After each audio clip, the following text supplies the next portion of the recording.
अखिल गुणगणवारधि सोमं श्रीरमणम् अखिल गुणगणवारधि सोमं समस्त जगदानन्दभूषं नीवारिज भवदाता कृष्णा नीवारिज भवदाता ही दारुणियोळ್ ನಿನಗೆ ನಾಂ ಸಮನೆ ಕುಲಹೀನನು ನಾ ಕೃಷ್ಣ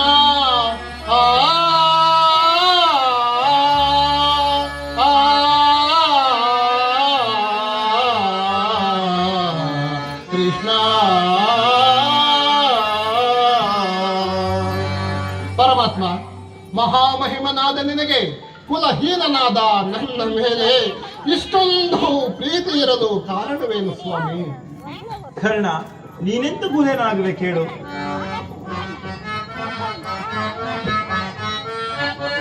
ಮಾತನು ಪ್ರೇಮ ದಿಲಾನಿಸು ವೀರ, ಮಾತನು ಪ್ರೇಮ ದಿಲಾನಿಸು ವೀರ, ಸುರತಿರ ಜಲಧರ ಚರಣರ ಪೊರೆ ಬಗರೆ.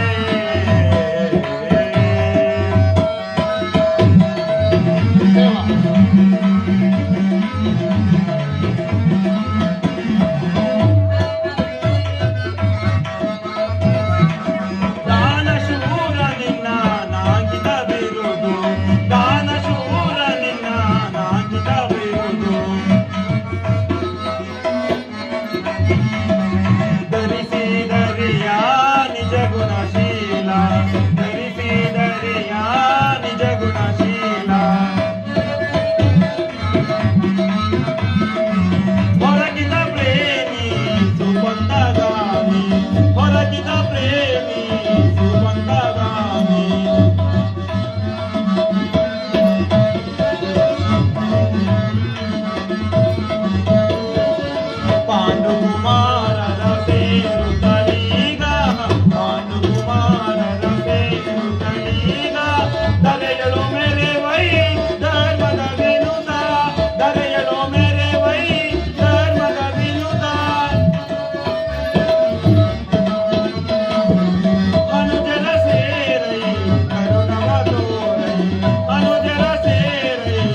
ದೇವ, ನೀನೆಂತೂ ಕುಲಹೀನನಾಗುವೆ?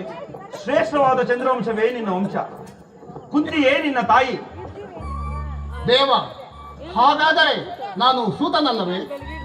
ಕರ್ಣ, ಸೂರ್ಯನೇ ನಿನ್ನ ತಂದೆ, ಕುಂತಿಯೇ ನಿನ್ನ ತಾಯಿ, ಪಾಂಡವರು ನಿನ್ನ ಬೆನ್ನಿ ಮೇಲೆ ಬಿದ್ದ ಸಹೋದರರಲ್ಲವೇ? ಪರಮಾತ್ಮ, ನೀನು ಹೇಳುತ್ತಿರುವುದೇನು? ನಾನು ಈಗಾಗಲೇ ಬಹಳವಾಗಿ ನೊಂದು ಹೋಗಿರುವೆನು. ಹೀಗಿರುವಲ್ಲಿ ಸಂಶಯವೆಂಬ ಕೂಪಕ್ಕೆ ನನ್ನನ್ನು ತಳ್ಳಿ ನೀನು ವ್ಯಥೆ ಪಡಿಸಬೇಡ. ಯುದ್ಧವು ಸನ್ನಿಹಿತವಾಗಿರುವುದರಿಂದ ನೀನು ಈ ರೀತಿಯಾಗಿ ನನ್ನನ್ನು ವಂಚಿಸಲು ಬಂದಿರುವೆಯೋ ಏನು? ಪರಮಾತ್ಮ, ಅದು ಹೇಗೆ ಕುಂತಿಯು ನನ್ನ ತಾಯಿಯಾಗಬಲ್ಲದು? ಇದು ನಂಬತಕ್ಕ ವಿಷಯವೇ ಅಲ್ಲ. ಕರ್ಣ, ನನ್ನ ಮಾತು ಸತ್ಯವೆಂದು ನಂಬು. ನೀನು ಹಾಡುತ್ತಿರುವ ಮಾತುಗಳು ಬಹಳ ಸೋಜಿಗವಾಗಿರುವು. ರಾಜಾದಿರಾಜನಾಗಲು ಯೋಗ್ಯತಿರುವ ನೀನು ಪರರ ಕೈಗಳಿಗೆ ಕೈಕಟ್ಟಿಕೊಂಡು ಕುಳಿತಿರುವುದು ಒಂದು ದೊಡ್ಡ ಕೊರತೆಯಲ್ಲವೇ? ನನ್ನೊಡನೆ ಬಾ. ಪಾಂಡವರನ್ನು ನಿನ್ನ ಪಾದಗಳ ಮೇಲೆ ತಳ್ಳುವೆ. ಪಾಂಡವರಿಂದಲೂ ಕೌರವರಿಂದಲೂ ಗೌರವಿಸಿಕೊಳ್ಳುತ್ತಾ ರತ್ನ ಸಿಂಹಾಸನದ ಮೇಲೆ ಕುಳಿತು ಧರ್ಮದಿಂದ ರಾಜ್ಯಭಾರ ಮಾಡುವಂತೆ. ಪರಮಾತ್ಮ, ನಿನ್ನ ಮಾತುಗಳನ್ನು ನಾನು ಹೇಗೆ ನಂಬಲಿ? ಕುಂತಿಯೇ ನನ್ನ ತಾಯಿಯಾಗಿದ್ದ ಪಕ್ಷದಲ್ಲಿ ನಾನೇಕೆ ಹೀಗೆ ಇರುತ್ತಿದ್ದೆನು? ಪಾಂಡವರಾದರೂ ನನ್ನ ಕೈ ಬಿಡುತ್ತಿದ್ದರೆ 5 ಜನರನ್ನು ಸಾಕಿ ಸಲಹಿದ ಆ ನನ್ನ ತಾಯಿಗೆ ನಾನೊಬ್ಬನು ಹೊರೆಯಾಗುತ್ತಿದ್ದೇನೆ.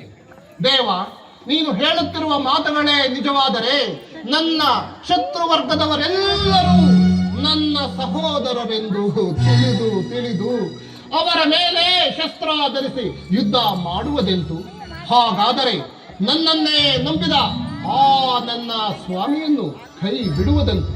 ಪರಮಾತ್ಮ, ಸಮರೋತ್ಸಾಹದಿಂದಲೂ ಉತ್ಸಾಹಪೂರ್ವಕವಾಗಿಯೂ ಇರುವ ನನಗೆ ಈ ಉಭಯ ಸಂಕಟವನ್ನು ತಂದೊಡ್ಡಬೇಡವೆಂದು ನಾನು ನಿನ್ನಲ್ಲಿ ಕೈ ಮುಗಿದು ಪ್ರಾರ್ಥಿಸಿಕೊಳ್ಳುವೆನು ದೇವ. ಕರ್ಣ, ನನ್ನ ಮಾತು ಸತ್ಯವೆಂದು ನಂಬು.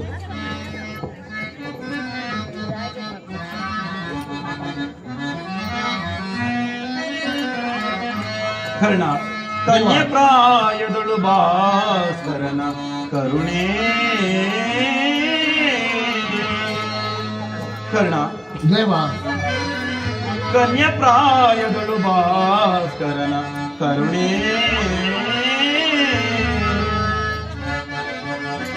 ನಿನ್ನ ಹೆತ ಪಡತಿ ಕುಂತಿ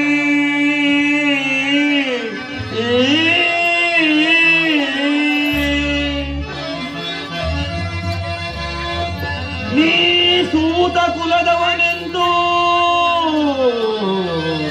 ಸೂರ್ಯ ಸುತ ಕ್ಷತ್ರಿಯನೇ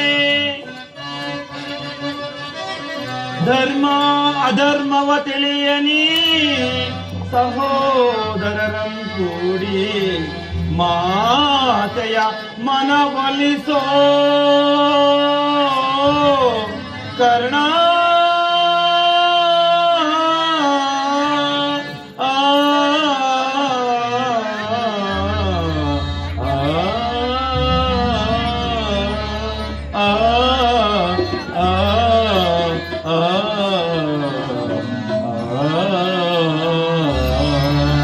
ಕರ್ಣ, ದೇವ, ನಿಮ್ಮ ತಾಯಿಯು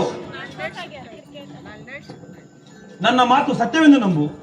ನಿಮ್ಮ ತಾಯಿಯು ಕನ್ಯಕಾವಸ್ಥೆಯಲ್ಲಿದ್ದಾಗ ದುರ್ವಾಸ ಮುನಿಗಳಿಂದ 6 ಮಂತ್ರಗಳನ್ನು ಪಡೆದರು.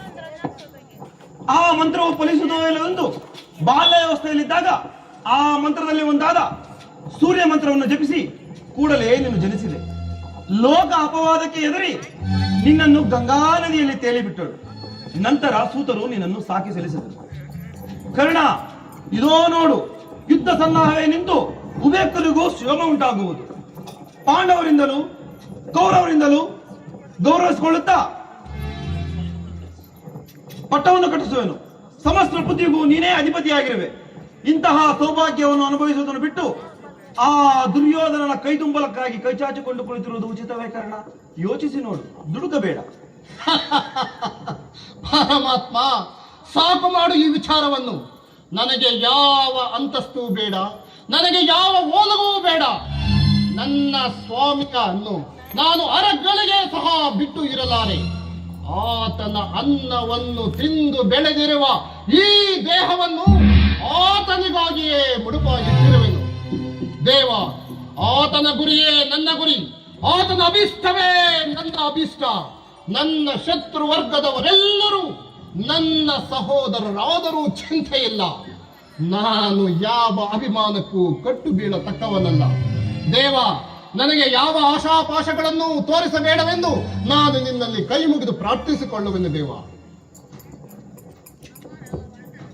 ಆಹಾ, ಈತನ ದೃಢವಾದ ಅಸ್ತ್ರವಾದ ಪ್ರಭುತ್ವವನ್ನು ತಪ್ಪಿಸಲು ಸಾಧ್ಯವಾಗುತ್ತಿಲ್ಲ. ಇರಲಿ, ಮತ್ತೆ ಪ್ರಯತ್ನಿಸೋಣ. ಕರ್ಣ ದೇವ, ಇದೋ ನೋಡು, ಕಡೆಯದಾಗಿ ನಿನಗೆ ಒಂದು ವಿಚಾರವನ್ನು ಹೇಳುವನು. ನಾಳೆ ನಡೆಯುವ ಸಂಗ್ರಾಮವು ಬಹಳ ಅಘೋರವಾದದ್ದು. ಅಂತ್ಯದಲ್ಲಿ ಪಾಂಡವರಿಗೆ ಜಯಿಸಿದ್ದ ಆ ರಣಯಜ್ಞದಲ್ಲಿ ನೀನು ಕೂಡ ಪ್ರಾಣ ಬಿಡಬಹುದು. ನಿನ್ನ ಪ್ರಭುವಿನ ಸಮಸ್ತ ಸೈನ್ಯವು ರಣಮಾರಿಗೆ ತುತ್ತಾಗುವುದರಲ್ಲಿ ಸಂಶಯವಿಲ್ಲ. ಕರ್ಣ, ಯೋಚಿಸಿ ನೋಡು, ದುಡುಕಬೇಡ. ಪರಮಾತ್ಮ, ವೀರ ಯೋಧನಿಗೆ ಉಚಿತವಾಗಿ ಹೇಳಿಬಿಟ್ಟೆಯಲ್ಲವೇ? ನಿರ್ದಯ ಎಲ್ಲವೂ ಕಾಪುರುಷನಿಗೆ ಸೇರಿದ್ದು. ಭವಿಷ್ಯತ್ ವಿಚಾರವೂ ಸಹ ಆತನ ಅಭಿಷ್ಟವಿದ್ದಂತೆ ಆಗಲಿ.